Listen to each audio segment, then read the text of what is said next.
নমস্কার বন্ধুরা, উর্মিলা রান্নাঘরে অনেক অনেক স্বাগত জানাই। আজকে আমার রান্নাঘরে দুর্দান্ত রেসিপি, টাটকা মাছের রেসিপি দেখাবো। এই যে দেখুন, এটা হচ্ছে মাগুর মাছ, আর এখানে আছে সাথে একটা শিঙি মাছ। শিঙি মাছটাও কিন্তু বেশ বড় আছে। শিঙি মাছের পেটে কিন্তু ডিমে কিন্তু ভরপুর আছে। আজকে এটার কিন্তু রেসিপি হবে। টাটকা মাছের খেতে কিন্তু টেস্টি আলাদা। তো দেখতে থাকুন বন্ধুরা কিভাবে রেসিপিটা করছি। মাছটা কিন্তু বাটি থেকে কিন্তু চলে যাচ্ছিল। তারপরে দেখুন, এখন মাছটা আমি কেটে নিব।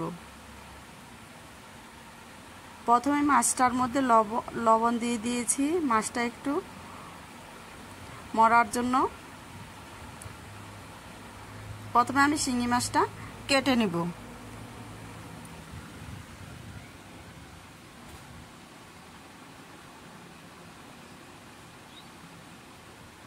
শিঙি মাছের পেটে কিন্তু ডিম আছে, দেখেছেন তো। আমি বেশি করেও কাটবো না, না তো ডিমগুলো কিন্তু বেরিয়ে যাবে, আর মাছের ডিম বেরিয়ে গেলেও খেতে কিন্তু ভালো লাগবে না। অল্প একটু কেটে নেব পেটটা।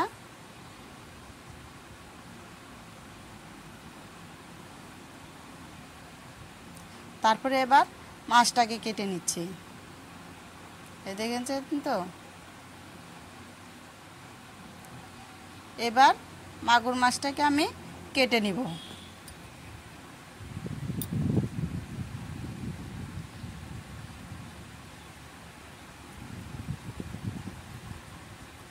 লবণ দেওয়ার পরেও দেখেছেন তো মাছটা কত নড়াচড়া করছে, আর মাছের মধ্যে কিন্তু অনেক রক্ত। এই রকম টাটকা মাছের রেসিপি খেতে কিন্তু দারুণ লাগবে।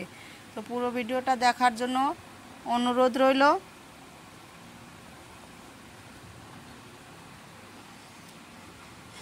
মাছ তো কাটা হয়ে গেল, এবার আমি মাছটাকে ধুয়ে নিব।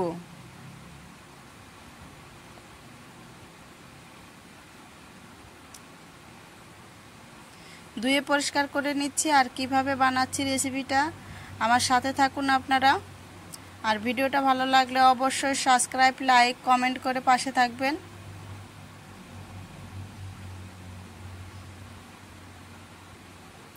আমার গোটা হাতটা দেখেছেন তো, রক্তে রক্ত হয়ে গেছে। মাছটা ধুয়ে নিলাম।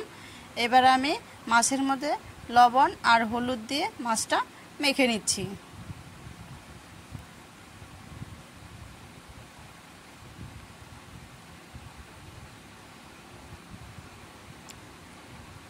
এইদিকে উনানটা জ্বালিয়ে দিয়েছি, উনানের মধ্যে কড়াই বসিয়ে দিলাম। কড়াইয়ের মধ্যে এখন দেখুন কড়াইটা একটু হালকা গরম হয়ে এসছে।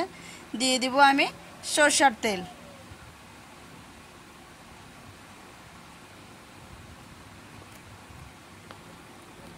সরষের তেলটা একটু গরম করতে দিব। মাছটা ততক্ষণে আমি 5 মিনিটের মতো লবণ হলুদ দিয়ে আমি মেখে রেখেছি।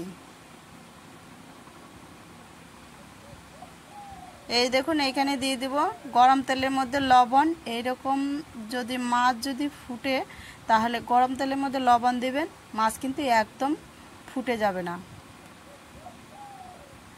তেলের মধ্যে মাছ দিলে কিন্তু একটা শিঙি মাছ হোক, মাগুর মাছ হোক, তেলের মধ্যে দিলে কিন্তু ফুটে, তেলগুলো ছিটে যায়।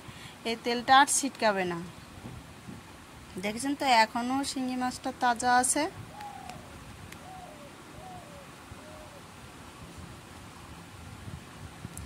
মাছগুলোকে আমি বেশি কিন্তু ভাজবো না,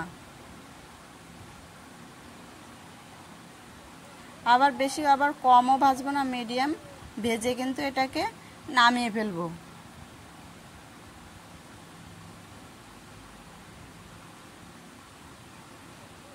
এই দেখুন, অর্ধেক কিন্তু আমার ভাজি হয়ে এসছে। এখন আমি এটাকে নামিয়ে ফেলছি।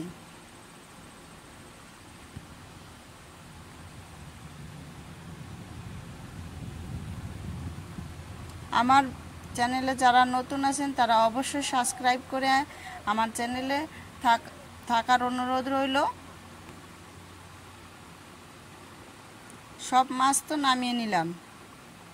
এবার দেখা যাক কিভাবে রেসিপিটা বানাই।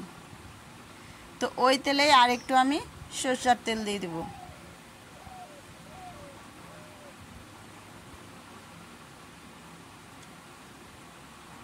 তারপর দেখুন মৌরি দিচ্ছি, আর হচ্ছে এলাচ দিচ্ছি।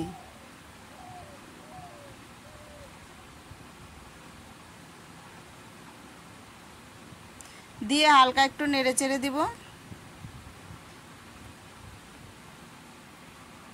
দিয়ে দিব প্রথমে পেঁয়াজ বাটা, মিডিয়াম সাইজের 2টা পেঁয়াজ বাটা দিয়েছি। এখানে দিচ্ছি রসুন বাটা, সব কিন্তু বাটা মশলা দিব। এখানে আদা আর হচ্ছে জিরে বাটা,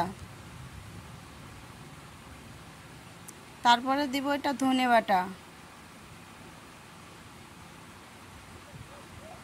তারপরে দেখুন এখানে দিয়ে দিচ্ছি টমেটো বাটা। একটা ছোট সাইজের টমেটো নিয়েছি, টমেটো বেটে দিয়েছি।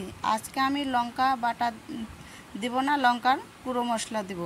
তো দেখুন এখানে তারপরে দিলাম স্বাদমতো লবণ আর হলুদের গুঁড়ো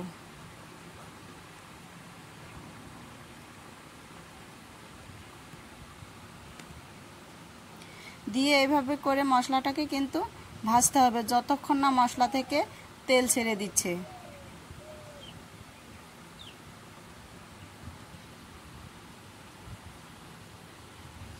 এভাবে করে কিন্তু হালকা আঁচে ভাজতে হবে। ওই এইখানে 5-7টা কোয়া কিন্তু রসুনও আমি দিয়েছি।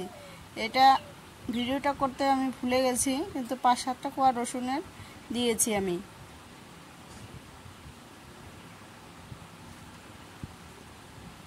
মশলাটা কিন্তু আমার কষানো হয়ে এসছে। এখন আমি দিয়ে দিব জল।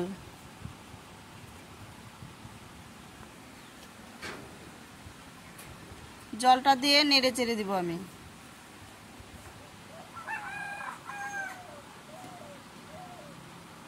ঝোলটা যখন ফুটে আসবে,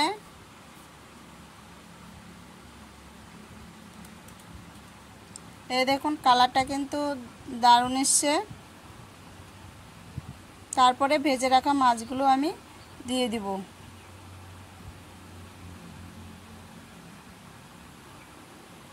মাছটা দিয়ে হালকা একটু নেড়ে চেড়ে দিচ্ছি।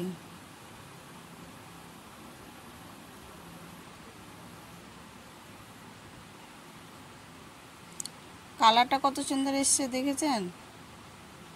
মাছের কিন্তু অসাধারণ একটা সেন্টও বেরিয়ে আসছে। তো আপনারা তো এইভাবে তো বুঝতে পারবেন না সেন্টটা, তো বাড়িতে অবশ্যই তাহার জন্য ট্রাই করতে হবে। এখন আমি এটাকে নামিয়ে ফেলবো। অবশ্যই কিন্তু এখানে আপনারা স্বাদ মতো লবণ দিবেন, না তো খেতে কিন্তু ভালো লাগবে না। এই দেখুন নামিয়ে ফেলেছি, কালারটাও সুন্দর এসছে। পুরো ভিডিওটা দেখার জন্য অনেক অনেক ধন্যবাদ। কালকে আমি অন্য ভিডিও নিয়ে আসবো। আপনারা ভালো থাকবেন, সুস্থ থাকবেন এই কামনাই করি। দেখেছেন তো এইরকম রেসিপি যদি থাকে না, গরম ভাতের সাথে জমে যাবে। অনেক অনেক ধন্যবাদ।